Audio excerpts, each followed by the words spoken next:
अनुसंधान के लाभ। भारत में स्थिति क्या है इसकी देखो।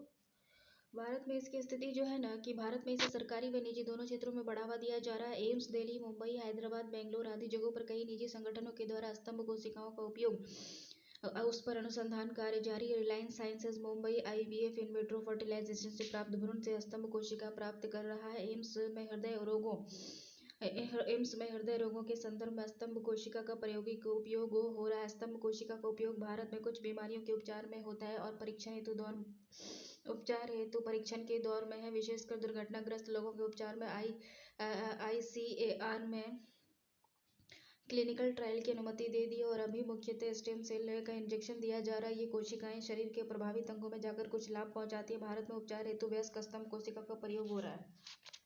ठीक है, टिश्यू कल्चर हो गया। इसके अंदर पौधे जंतुओं की कोशिकाओं, ऊतकों तथा अंगों को अलग कर उनका नियंत्रित तथा दाव तथा अनुकूल परिस्थितियों में विशेष पात्रों में संवर्धन किया जा रहा है। इस ऊतक संवर्धन के द्वारा किसी भी कोशिका समूह किसी भी भाग को उचित पोषक माध्यम पर एक पूरे पौधे के रूप में सृजित किया जा सकता है। इस विधि के द्वारा पुष्पन, बीज उत्पादन और अंकुरण के बिना ही पौधे तैयार किए जा सकते हैं। पोषक तत्वों में ऊर्जा की आपूर्ति मुख्यतः सुक्रोज द्वारा की जाती है।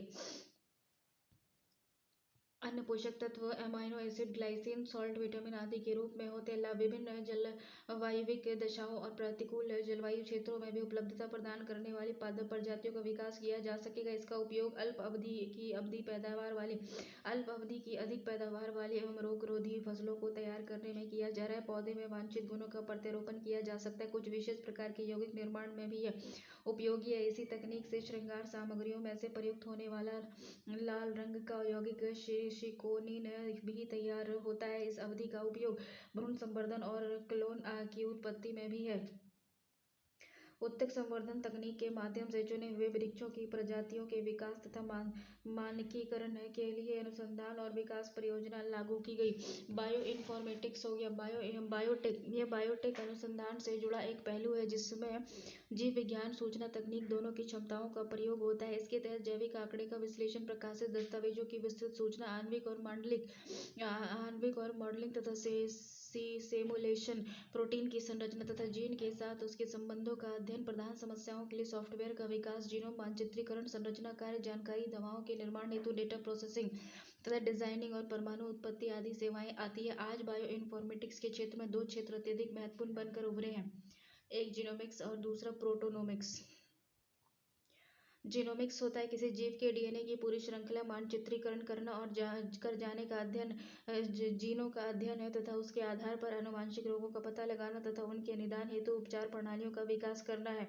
प्रोटोनोमिक्स विभिन्न प्रकार के प्रोटीन की संरचना, जीनों से उसके संबंध का पता लगाना और इस आधार पर औषधि का विकास करना। भारत में इसकी संभावित संभावना क्या है? भारत में इस क्षेत्र में व्यापक संभावनाएं हैं क्योंकि इस क्षेत्र में बड़ी संख्या में प्रशिक्षित मानव संसाधन है। भारत एक मेगा डायवर्सिटी वाला देश है जिसमें बीटी के क्षेत्र में अनुसंधान क्षमता अत्यधिक है। भारत सरकार के अंतर्गत जैव प्रौद्योगिकी विभाग ने बायो इन्फॉर्मेटिक्स नेटवर्क की स्थापना की और यह नेटवर्क शोधकर्ताओं को तथा उत्पादक गतिविधियों को समन्वित सूचना प्रदान करता है।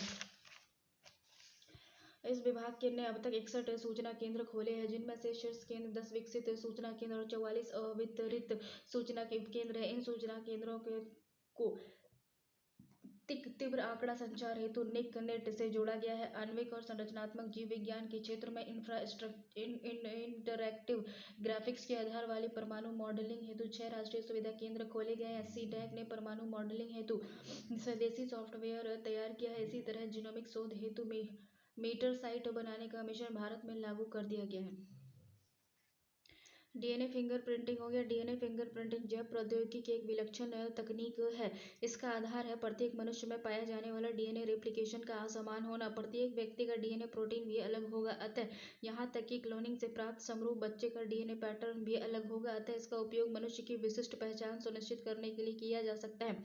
इस कारण इस तकनीक को डीएनए फिंगरप्रिंटिंग कहते हैं। ये साधारण फिंगरप्रिंटिंग से बेहतर होती है क्योंकि इसमें किसी परिवर्तन की संभावना नहीं होती है। डीएनए फिंगरप्रिंटिंग एवं असाधारण फिंगरप्रिंटिंग की तुलना कीजिए। डीएनए फिंगरप्रिंटिंग शरीर के किसी भी भाग से प्राप्त किया जा सकता है, जैसे बाल से, रक्त, नाखून से भी। इसमें कोई परिवर्तन नहीं किया जा सकता। इससे मृत व्यक्ति जिसकी अन्यथा पहचान संभव नहीं है की जानकारी पारिवारिक डीएनए संबंध के आधार पर की जा सकती है। उपयोग होगा। अपराध प्रयोगशाला में अपराधी की पहचान के लिए जीव विज्ञान के आधार पर सही माता पिता की पहचान के लिए बीमारियों के निरोध में जीव वैज्ञानिक क्रमिक विकास को पुनः लेखन हेतु प्रजातीय समूह की पहचान में कोशिका एवं आधुनिक जीव विज्ञान केंद्र Hyderabad, centre of DNA finger printing and diagnostic Hyderabad, Lucknow में एशिया का पहला डीएनए बैंक स्थापित किया गया है। बायोवार हो गया, मानव, इसके जंतु और फसलों के विरुद्ध जैविक शास्त्रों का प्रयोग ही जैव युद्ध है। जैविक हथियार जो किसी रोगाणुजनक या उससे प्राप्त अवधि अवश को लक्ष्य जीव तक पहुंचाता है। रोगाणुजनक अवशिष्ट को एक उपयुक्त पात्र में इस प्रकार रखा जाता है जिससे वह पूरी प्रक्रिया में सक्रिय व उग्र बना रहे। इस रोगाणुजनक और अवशिष्ट को जैविक हथियार कारक कहते हैं। इस प्रकार इस पात्र को विभिन्न माध्यमों, वायुयान, मिसाइल आदि के द्वारा लक्ष्य जीव तक पहुंचाया जाता है। जैविक कारकों का युद्ध में सर्वप्रथम उपयोग के प्रमाण 500 ईसा पूर्व में मिलते हैं। जैविक हथियार कारकों के कुछ उदाहरण हैं जैसे कि एंथ्रेक्स, चेचक के रोग, रोगाणुजनक बाटुलिन्स, टॉक्सिन आदि। सितंबर 2001 के बाद पात्रों के माध्यम से एंथ्रेक्स के जीवाणु भेजे गए थे। जैव हथियार सस्ते होते हैं। परंपरागत हथियारों की तुलना में इसकी लागत 1/2000 जाती है। इससे इनकी तुलना में जैव हथियार से मृत्यु भी ज्यादा होती है और अदृश्य होते हैं तथा इनका समूचन लगभग असंभव है। केमिकल वेपन्स, रासायनिक पदार्थों के प्रयोग से बना ऐसा हथियार जो प्रयोग के उपरांत घातक रासायनिक गैस उत्पन्न करता है। यह हथियार मनुष्य के लंग्स, नर्वस सिस्टम पर आघात करता है। सेरिन और नर्व गैस, सेरिन या नर्व गैस CH4H10F2P एवं एजेंट ऑरेंज प्रमुख रासायनिक आयुध है। बायो पेटेंट हो गया, पेटेंट किसी प्रकार द्वारा किसी आविष्कारक को प्रदत्त वह अधिकार है। पेटेंट किसी सरकार द्वारा किसी आविष्कारक को प्रदत्त वह अधिकार है जिसके द्वारा वह अन्य लोगों को अपने आविष्कार के व्यापारिक प्रयोग से रोकता है। पेटेंट निम्नलिखित वस्तुओं के लिए होता है: कोई आविष्कार, उत्पाद सहित किसी पहले के आविष्कार में कोई सुधार, कोई धारणा या डिजाइन, किसी उत्पाद की प्राप्त करने की प्रक्रिया। पहले यौगिक आविष्कारों के लिए ही पेटेंट निम्नलिखित के दिए जाते हैं: सूक्ष्म जीवों के विभेद, कोशिका क्रम, पौधे और जंतुओं के आनुवांशिक रूपता विभेद, डीएनए क्रम, उत्पादन प्रक्रिया, उत्पाद के अनुप्रयोग, डीएनए क्रमों द्वारा क्रेडिट प्रोटीन। बायोपायरेसी, यदि किसी राष्ट्र में व्यक्ति समूह या संस्था द्वारा किसी अन्य राष्ट्र के जैविक संसाधनों तथा उससे संबंधित पारंपरिक ज्ञान का बिना उस राष्ट्र की सहमति से दोहन किया जाना जैव पायरेसी है। जैव संसाधन के परंपरागत ज्ञान में विकसित देश अपेक्षाकृत अधिक संपन्न है। औद्योगिक विकसित देश आधुनिक व्यापारिक प्रक्रिया का उपयोग कर बहुधा विकासशील देशों के जैव संसाधनों का दोहन करने की कोशिश करते हैं जो सामान्यतः निम्नलिखित रूपों में होता है: आनुवांशिक संसाधन का संग्रह कर उनके पेटेंट करा लिया जाना, यथा अमेरिका द्वारा बासमती चावल के संपूर्ण जनन द्रव्य का पेटेंट करा लिया जाना। जैव संसाधनों का विश्लेषण कर मूल्यवान जैव अणुओं की पहचान करके इन जैव अणुओं का पेटेंट कराकर उसका व्यापारिक उपयोग करना। जैव संसाधनों से मूल्यवान जीनों को क्लोन करके उनका पेटेंट करा लेना। इन जीनों के उपयोग से व्यापारिक उत्पाद की प्राप्ति होती है। कई बार परंपरागत ज्ञान का ही पेटेंट करा लिया जाता है। औद्योगिक विकसित देश आधुनिक प्रौद्योगिकियों के सहारे जैव संसाधनों के अनैतिक दोहन में जुटे हैं। इसके विकासशील देशों की जैव संपदा तथा उससे संबंधित पारंपरिक ज्ञान के लिए खतरा उत्पन्न हो रहा है। बायोएथिक्स, जैव नैतिकता ऐसे मानकों का समूह है जिनके आधार पर जैविक संसार के साथ हमारे व्यवहार का नियमन किया जा सकता है। जैव तकनीक विशेषतः पुनर्योजन और तकनीक जैविक संसार की अभूतपूर्व विधियों द्वारा शोषण करने पर केंद्रित है। इन कारणों से जैव तकनीक को अप्राकृतिक, जैव विविधता हेतु हानिकारक आदि कहा गया है। जैव तकनीक के संबंध में कई जैव नैतिकीय प्रश्न खड़े होते हैं। जैव तकनीक में जानवरों पर प्रयोग उनके लिए कष्टकारी है। जब जंतुओं का औषधीय प्रोटीन के लिए उपयोग होता है तो हम उन्हें जीवों की श्रेणी से हटाकर फैक्ट्री के रूप में ला खड़ा कर देते हैं। किसी प्रजाति के जीनों को किसी अन्य प्रजाति में डालकर हम उस प्रजाति की पहचान को प्रभावित करते हैं। मानव में जंतुओं के जीनों का हस्तांतरण या उसके विपरीत करने से मनुष्यता की अवधारणा को धक्का पहुंचता है। जैव तकनीक जीवों के लिए अपमानजनक है क्योंकि यह उनका मानव हित के लिए शोषण है। जैव तकनीक से पर्यावरण और जैव विविधता को अप्रत्याशित खतरा संभव है। यहीं पर जैव नैतिकता की संकल्पना सामने आती है, परंतु ये तर्क बहुत प्रभावी नहीं है क्योंकि जैव तकनीक में उन्हीं चीजों को व्यापक पैमाने पर उपयोग किया जाता है जो परंपरागत रूप से अल्प स्तर पर किया जा सकता है। जैव नैतिकता के उपयुक्त तर्क का मूल्यांकन प्रत्येक समुदाय को अपने स्तर पर करना चाहिए ताकि यह तय करना चाहिए कि कौन सी क्रिया स्वीकार्य है और कौन सी नहीं।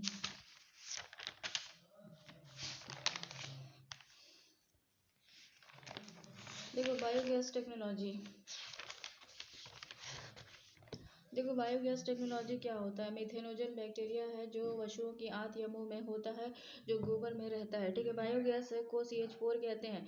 बायोगैस को मीथेन कहते हैं। CH4 ये गैस जीवों के उत्सर्जित पदार्थ और उद्योग के अपशिष्ट पदार्थों से प्राप्त की जाती है। अपशिष्ट पदार्थों को विशेष प्रकार के बनाए गए डाइजेस्टर में कम ताप पर चलाया जाता है। उसे माइक्रोब प्राप्त किए जाते हैं। प्राप्त माइक्रोब से ही ऊर्जा मिलती है। बायोगैस का प्रयोग मुख्य रूप से खाना पकाने तथा प्रकाश की व्यवस्था करने में हो रहा है। इसे सुलभ ऊर्जा भी कहा जाता है। बायोगैस संयंत्र की संरचना और स्थान आवश्यकता के अनुरूप अलग अलग भी हो सकती है, परंतु इस यंत्र को स्थापित करने में पूर्व इस बात पर विशेष ध्यान देना चाहिए कि इसके नजदीक कोई जल स्रोत का भंडार अथवा नहीं, संयंत्र के 15 मीटर की परिधि में कोई पेयजल का कुआं आदि न हो।